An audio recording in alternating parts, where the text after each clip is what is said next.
Bem, hoje é Fluminense e Atlético Paranaense, jogo disputado em Volta Redonda, partida de tarde, tudo muito estranho, muita informação sobre essa partida que você precisa saber e tudo, você sabe, tudo que você precisa saber sobre Fluminense e Atlético Paranaense, partida disputada hoje lá em Volta Redonda, você encontra aqui, então roda a vinheta de pré-jogo.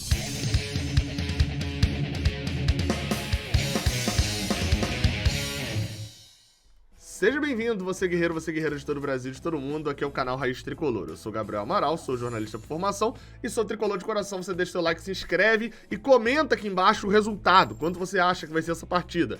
Partida essa jogada às 4 horas, repetindo, 4 horas da tarde. Fluminense e Atlético hoje é 4 horas da tarde, mesmo sendo uma quarta-feira. Por que isso, Gabriel? Porque não tem transmissão.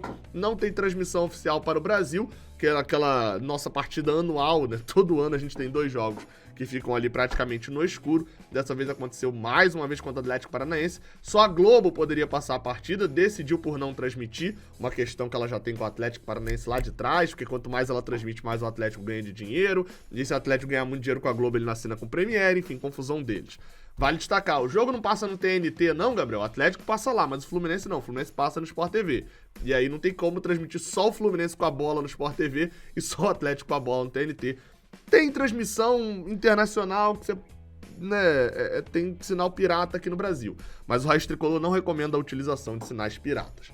Quer saber informação sobre a partida? Então aproveita para poder baixar o aplicativo que está aqui na descrição, que é o aplicativo OneFootball. Baixou o OneFootball, você tem ali todas as informações do seu time de coração. Leia-se o Fluminense. Torcedor do Atlético está assistindo aqui também? Vai lá que tem informação também. Baixa o link, tá aqui na descrição, é de graça. 58 jogos, isso é o que Fluminense e Atlético Paranaense se enfrentando hoje completarão. São 57 até agora, 21 vitórias do Fluminense, 25 vitórias do Atlético e 11 empates. Só pra vocês terem noção, eram 5 derrotas seguidas do Fluminense, mas que viraram 2 vitórias seguidas, né? O Fluminense perdeu 2018 e 2019, e até, enfim, ali tendo Sul-Americana, etc. Mas em 2020 se enfrentaram 2 vezes. O Fluminense venceu as 2, sendo a última a despedida de Odair Hellmann e a despedida do futebol de Marcos Paulo também, né? Vamos falar do jogo, né? Bem, partida de hoje é aquela história, né? Eu abri o pré-jogo contra o Corinthians falando que o ideal pra gente se manter positivo, né, voltar ao cenário positivo do campeonato, era a gente pegar essa sequência de 4 jogos no Rio de Janeiro, que já não são mais no Rio, né, Corinthians em São Januário, Atlético em Volta Redonda, Flamengo agora em São Paulo e Ceará em São Januário, mas 4 jogos pelo menos aí de sequência, a gente fazer 10 pontos, só que não podia ser 1 ponto vindo contra o Corinthians que obrigaria a gente a ganhar os outros 3. Bem, veio 1 ponto contra o Corinthians. O empate ainda deixou a gente na primeira parte da tabela, vocês vão ver aí na tela aparecendo a tabela para vocês, mas apesar disso, o nosso rival, o nosso adversário hoje, tem 13 pontos e é o vice-líder do campeonato com um jogo a menos, mesmo se vencer esse jogo a menos não vira líder, mas enfim, deixou o Fluminense abalado na tabela. Hoje, pro jogo de hoje especificamente, mais do que convencer, o Fluminense precisa vencer. Hoje é dia de vencer, mais do que convencer. Tem que ganhar a partida e aí respirar no campeonato, vindo de 3 jogos sem ganhar. Mas não vai ser moleza e a gente vai ver como o Fluminense pode fazer isso agora no Bola em Campo. Bola em campo na área e se derrubar é pênalti e quem bate? Entendeu, Fred? Fica aí a dúvida. Segue a sequência de desfalques de Roger, né? Ele vai testar algo diferente hoje, vale dizer que Caio Paulista está fora, Samuel Xavier segue fora, pelo menos tem o retorno de Nenê e de Ganso. Vamos à escalação aparecendo aí na sua tela. Marcos Felipe no gol, Lucas Calegari, Nino, Lucas Claro e Egídio. É uma das últimas partidas de Nino atuando pelo Fluminense antes das Olimpíadas, com Martinelli fazendo ali o tripé, né? Espera-se que Roger faça esse tripé mais uma vez, com Martinelli, Iago e Nenê, Casares pela ponta direita, é surpresa, vou falar já disso, Gabriel Teixeira pela ponta esquerda e Fred de centroavante. Existe uma outra possibilidade de jogarem de uma maneira diferente dessa daí. Os jogadores são esses, segundo o Globoesporte.com, que seria colocando uma espécie de 4-4-2, né? Que eu não apoiaria tanto, trazendo Casares por dentro, recuando um pouquinho Iago e soltando o Nenê pela esquerda. Bem, Roger optou por fazer a mudança, pode ser que aconteça isso, eu não acho que seria a melhor ideia. Roger optou pela mudança de tirar Nenê, de tirar a mudança de Abel por Fred, era óbvia, né? Fred volta no lugar de Abel. Vale destaque, por sinal, o Fred tá 5 jogos sem fazer gol. Se entrar em campo hoje e não fizer gol, vai igualar a sua pior sequência pelo Fluminense desde que voltou. Ele demorou 6 jogos, né? Ficou 6 jogos em branco para poder fazer o primeiro gol pós-volta e depois ficou também 6 jogos sem marcar ali na reta final em dezembro. Nessa temporada não chegou nem perto disso, então se Fred não fizer gol hoje, iguala a sua pior sequência pelo Fluminense. Mas a mudança de Fred por Abel não muda tanto taticamente. Agora, já a mudança de Ganso por Nenê muda, porque Casares foi mantido como titular e Ganso é quem sai para dar entrada de Nenê. E aqui, ó, na tela tem 2 mapas de calor. Esse aqui é o mapa de calor de Ganso, esse daqui é o mapa de calor de Nenê, dados do Campeonato Brasileiro, baseado em... É óbvio que Nenê jogou mais tempo, mas, enfim, isso aqui é uma média. Ganso, se a gente for ver, acaba caindo um pouco mais pelo lado direito, e ele ocupa toda essa faixa aqui do meio. Nenê tende a cair muito mais, aparecer muito mais nas pontas, né? A gente vai ver no campo ofensivo ele pisando muito mais na área do que Ganso, aparecendo tanto muito lá na ponta esquerda quanto muito lá na ponta direita, mas o jogo dele focado mesmo, vocês vão ver aqui por essa manchinha vermelha, é muito quase que como um meia esquerdo, às vezes meia esquerda caindo mais quase que pela ponta. Então, não é só mudar Nenê por Ganso e acabou. Tem que haver uma alteração. Casares e Nenê ainda não jogaram juntos, assim como titulares,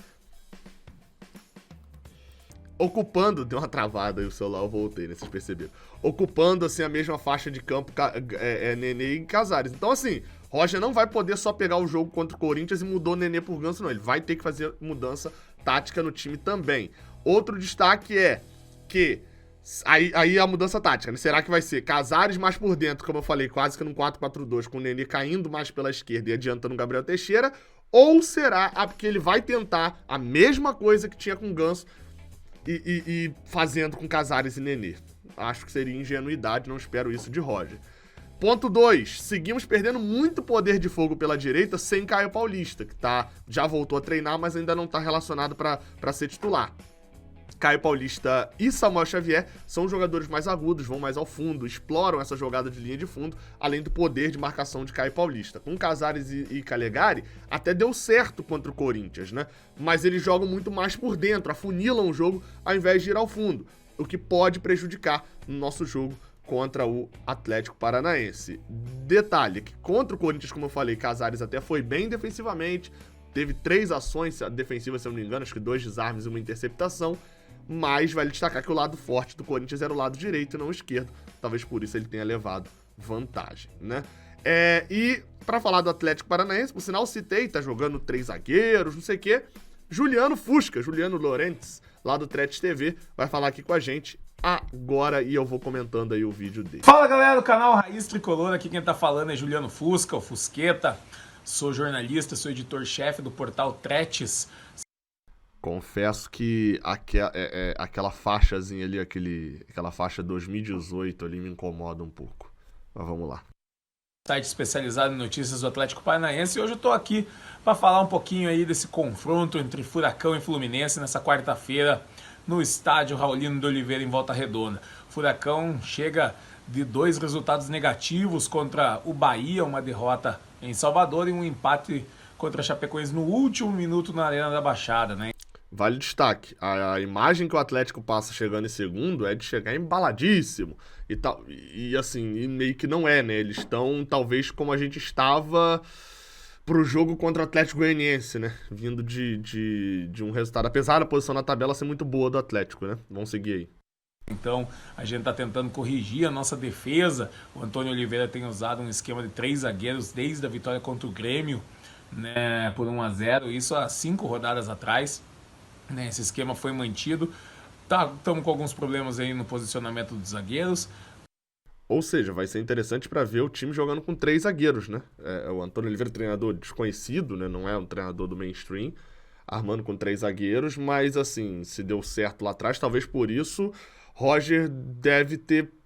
Assim, não faria muito sentido, né? Ele teria que colocar jogadores de mais agilidade nas costas dos alas. Mas vamos ter problema provavelmente nas marcações, né? Vamos continuar ouvindo aí o Fusqueta. Né? E a gente espera que isso seja corrigido o mais rápido possível. Para essa partida, o Furacão conta com as voltas de Marcinho, Richard e Nicão. Né? O Marcinho...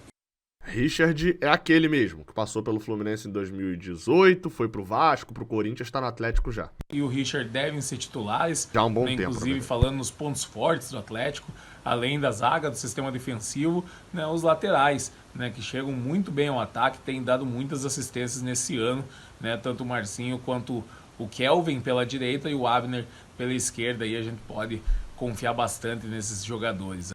Um detalhe, ele falou da defesa, né? Vou falar já da questão dos laterais, dos alas. Da defesa, números lá do espião estatístico do GE. O Fluminense precisa de 37 finalizações para sofrer um gol como mandante e o Atlético precisa de mais de 20, né? 21 finalizações para sofrer um gol como visitante. São os dois melhores times nisso no campeonato. O Atlético só sofreu 2 gols como visitante e sofreu 41 finalizações. E o Fluminense só sofreu um gol como mandante, sofreu 37. Ou seja, são dois times que na defesa deixam até o adversário finalizar, mas são muito sólidos nos números, né? E sobre os alas, né? Aí vem a preocupação, né? Porque de um lado a gente vai ter segurar muito o Calegari, perder a potência ofensiva do lateral direito, e vamos ver como é que vai ser Casares nessa questão da marcação. Se Iago vai ter que ser deslocado para poder marcar o tempo todo as subidas do Abner, né? Além do Matheus Babi, né, um jogador aí que vocês conhecem bem, né, jogava no Botafogo, mas quase foi pro Fluminense aí na primeira negociação antes de vir pro Atlético. Né? Então a gente espera uma partida bem aberta, uma partida onde o Atlético precisa jogar para conquistar os... É isso, né? Acabou travando aí o negócio porque ele acabou cortando, né? Ele mandou via WhatsApp, o vídeo acabou tendo um corte, mas ele só ia encerrar ali só, né? Ele só ia falar, valeu galera, isso aí que o Atlético vem para conquistar os pontos. O Atlético não tá no seu melhor momento, estava 2 rodadas atrás. Tem uma força na lateral, né? Isso é destacável. E a gente também vai tentar ter uma força por dentro com o Nenê e com o Fred. O cenário é esse, não é um cenário simples para a partida de hoje. Vamos ver qual tática que vai prevalecer e se o fator casa prevalece também para o nosso ataque, né? A arbitragem da partida será feita pelo senhor Ricardo Marques Ribeiro, ele mesmo, o homem que gosta de aparecer mais do que os jogadores. Vale o destaque aqui, né? Tem que fazer a meia-culpa de que ele apitou recentemente Fluminense 2-0 no Bragantino, aquele jogo contra o Red Bull da Copa do Brasil, a ida aqui no Maracanã, e não foi espalhafatoso, não atrapalhou a partida. Mas também não tinha VAR naquele jogo, né? Bem, Ricardo Marques Ribeiro, que é esse hábito que gosta muito de aparecer, vocês estão vendo a fotinha dele aqui de lado, vão lembrar dele e tal, aparece demais. Espero que ele não queira aparecer mais do que os jogadores. Vale o destaque sobre ele, de que, como ele apitou o último jogo, né, Fluminense 2-0 no Red Bull Bragantino, que o nosso futebol também volte a ser como foi contra o Bragantino, né? Esperamos, pelo menos. Então é isso, não se esquece de deixar seu like aqui embaixo, de se inscrever aqui no canal e, claro, só avisando, estarei no Raulinho de Oliveira hoje, então live pós-jogo, acabou a partida, tem live pós-jogo, sei que a maioria aqui não vai ver o jogo, mas estaria ao vivo. E antes da partida, spoiler aqui, antes da partida, no Canal 20 Podcast, tem live pré-jogo diretamente de Volta Redonda, beleza? Saudações tricolores, até a próxima. Volta vencendo, Fluminense, por favor, volta vencendo, na moral, volta